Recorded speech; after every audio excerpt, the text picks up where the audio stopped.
New to town and need a mechanic? How do you choose if you're a normie?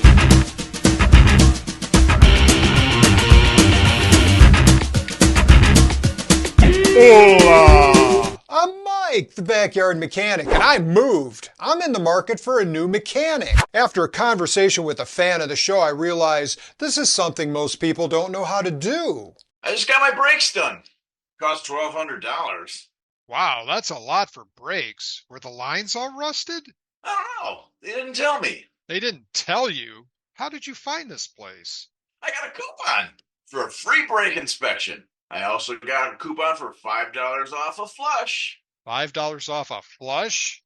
What do they flush? I really didn't want to know. I don't like when people ask what I flushed. What's with the coupons? You wouldn't use coupons for the doctor, would you? Well, where do you take your car, mister? I don't need to save money. Well, I need a new place since I moved, but I was taking it to Meineke. What's icky? Huh?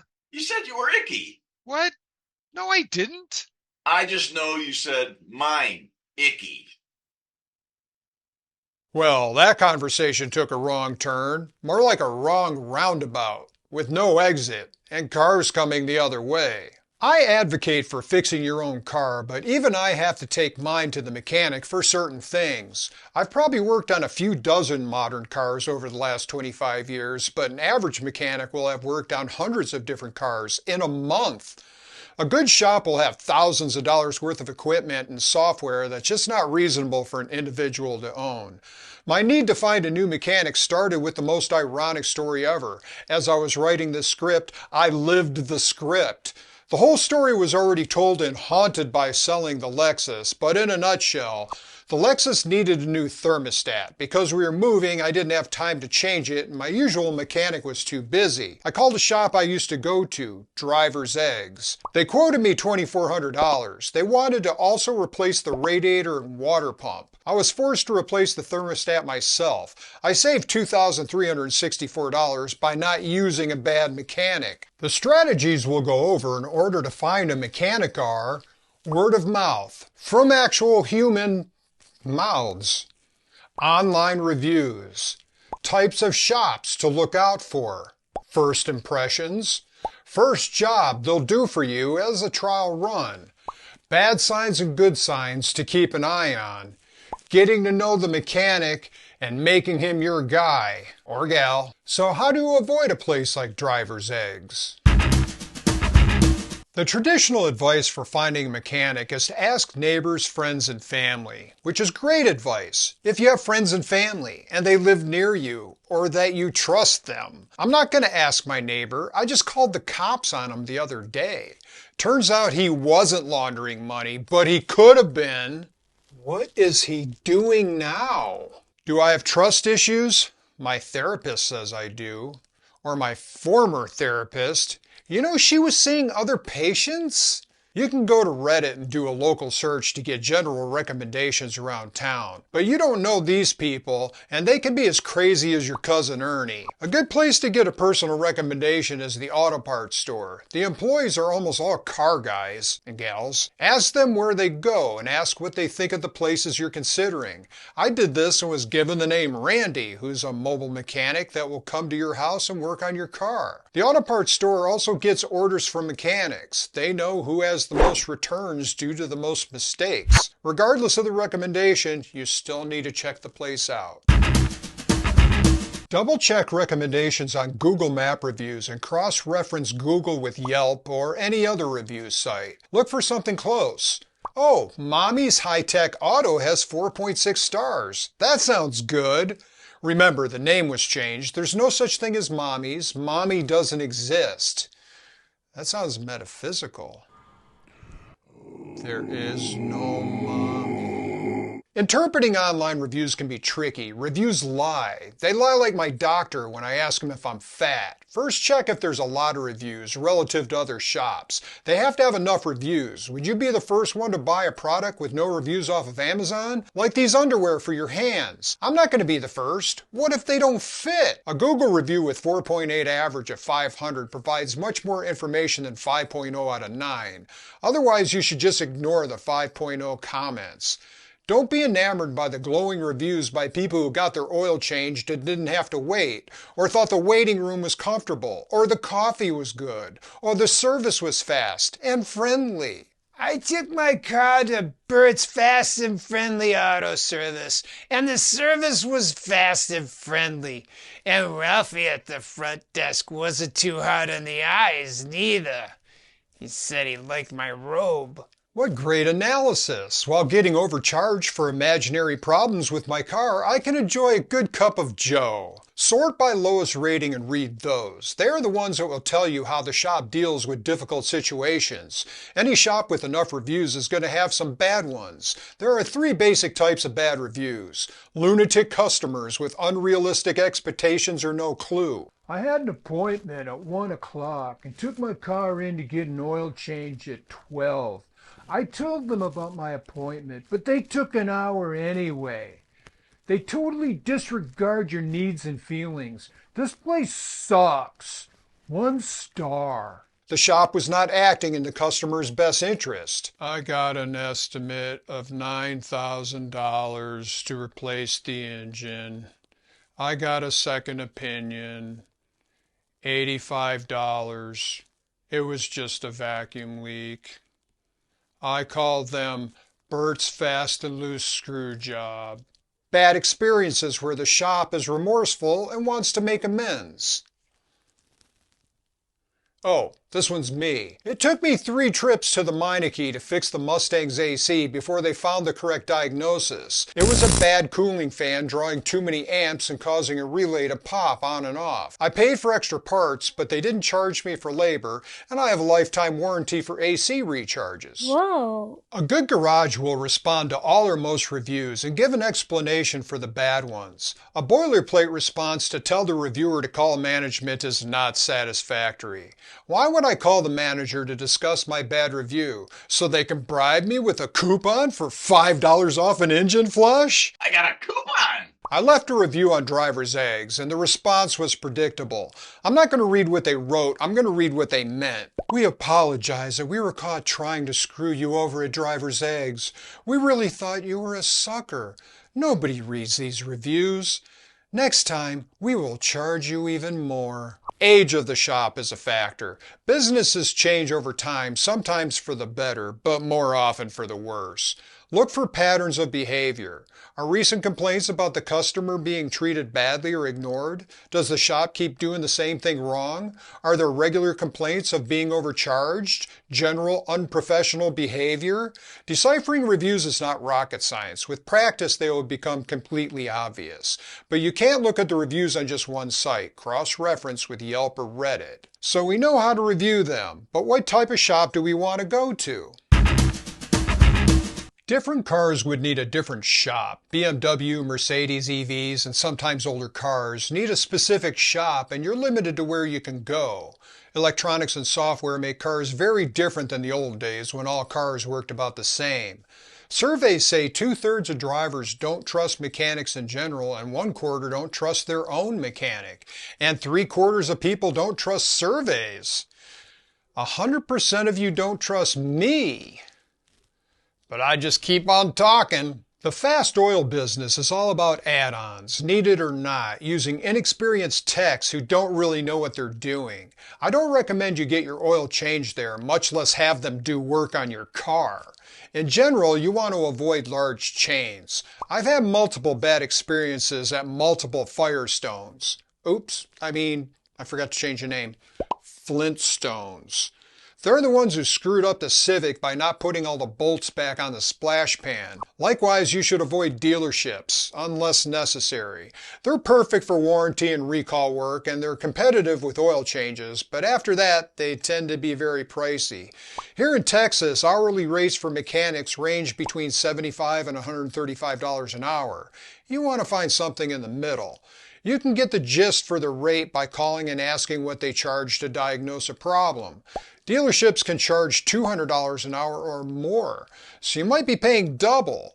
But even worse, some dealerships and large chains pay their mechanics a flat rate and then a bonus scheme based on how much they bill. In other words, they're encouraged to work fast, take shortcuts, and upsell.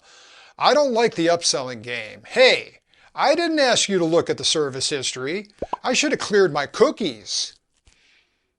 Cookies. You'll have more success at an independent shop that works on cars because that's what they do.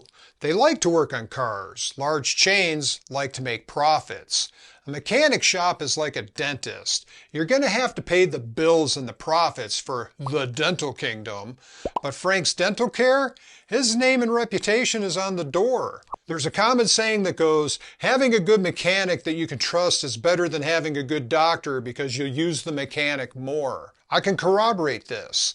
I've had this growth on my side for a while now. It's so big it needs its own pillow. It's hairy too. I have to comb it. But no doctor for me. Okay, you found the right type of shop with good reviews. What next? Most shops want appointments. They take walk-ins, but you'll be in the back of the line and your repair will be a few hours to a few days. If they're busy as hell and you need to book a week out, that's actually a good sign. A shop with an empty parking lot is a scary thing. They're going to jump on you like you're a hot girl sitting by herself in a bar, and they'll find everything wrong with your car and many things that are not. For sure, they'll want to replace your timing belt. Call ahead and note the professionalism and friendliness over the phone. It's not the most important thing, but nobody wants to work with a crank. Kind of like how nobody seems to want to work with me. Because they're all idiots! When researching for this video, almost every resource said to look for an ASE certified shop. Guess what? They're all ASE certified. It doesn't mean anything to you. And I have ASE as well. Acute social exhibitionism. I'm not wearing any pants. If you like the fact that I'm not wearing pants, like this video. Something tells me that's not really an incentive.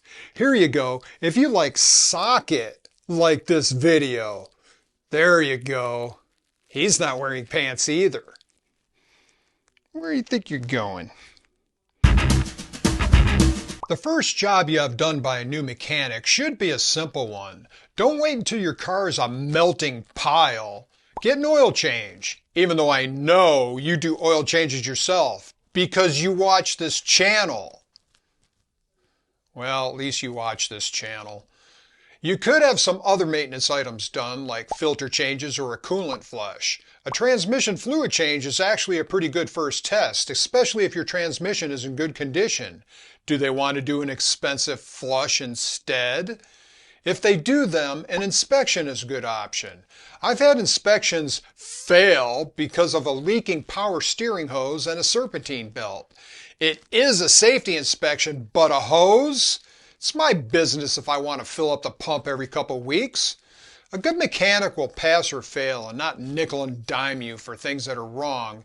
Every car older than a few years is gonna have things wrong. If you're in a jam and hadn't had a chance to check anyone out with an easy service, you might have to take a chance. But if anything smells overly expensive, get a second or third opinion. Take pictures of your car when dropping it off. I've read more than a few reviews online of denting a client's car in the parking lot. Ideally, they'll own up to it and their insurance will cover it, but the pictures will keep you covered. Check on parts markup. It should not be more than 150% of that at the auto parts shop. Bonus if they let you bring your own parts. This is not common because they'll have trouble guaranteeing the repair. Any place that pushes tune-ups, engine, transmission, or fuel injection flushes as the first solution to a problem is a problem. It's actually a good sign when a shop does not like to flush fuel injectors. A fuel injection flush is like getting a fluoride treatment at the dentist. Does it help? Maybe. Does it fix the current problem? It's not going to fix your cavities. And they don't do tune-ups anymore.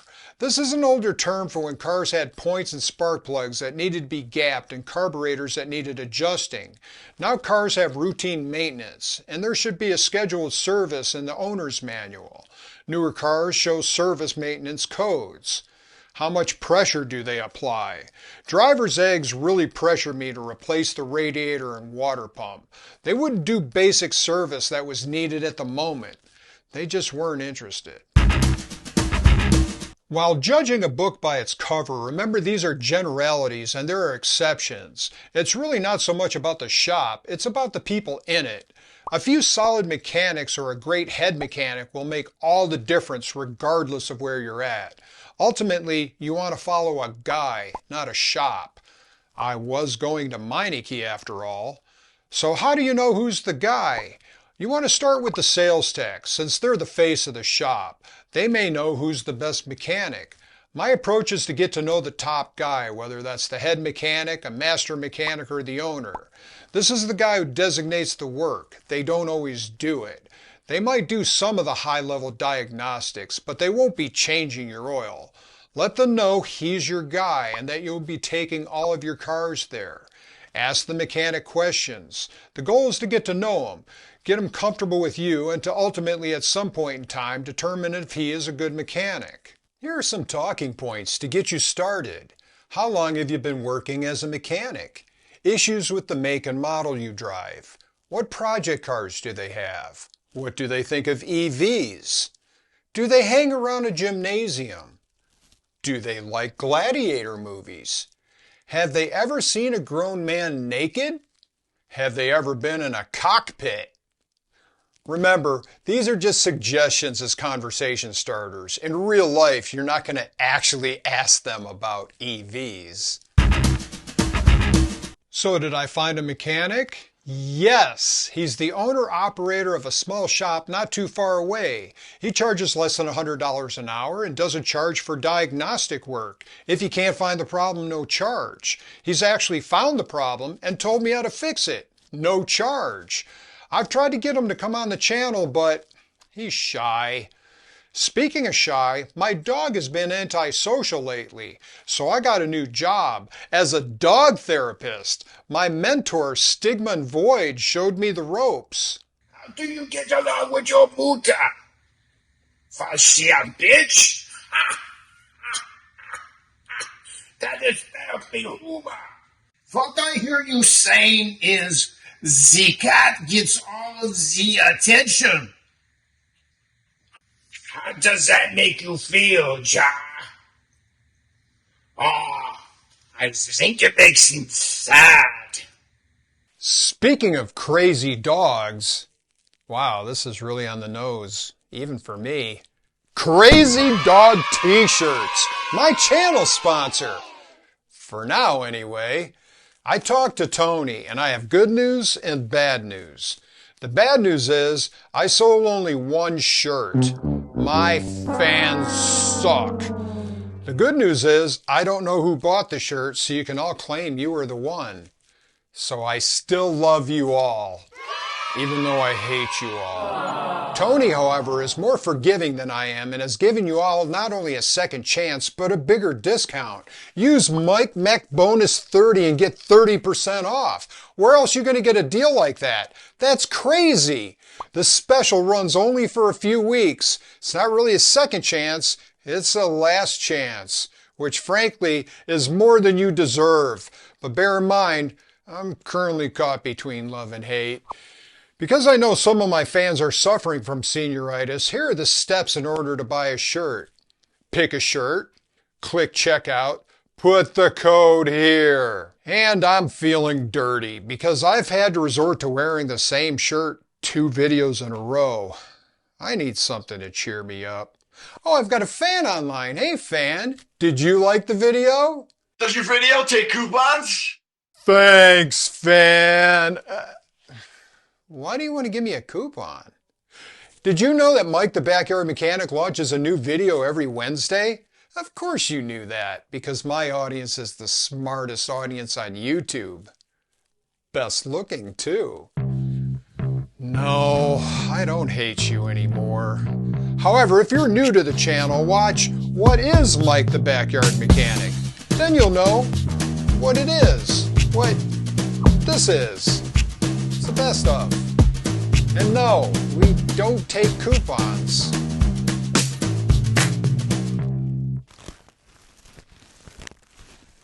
Do I look okay? I got a coupon for a free brake inspection. I got a coupon for a free brake inspection. I got a coupon. I got a coupon. I got a coupon. I got a coupon. I also got a coupon for $5 off a flush.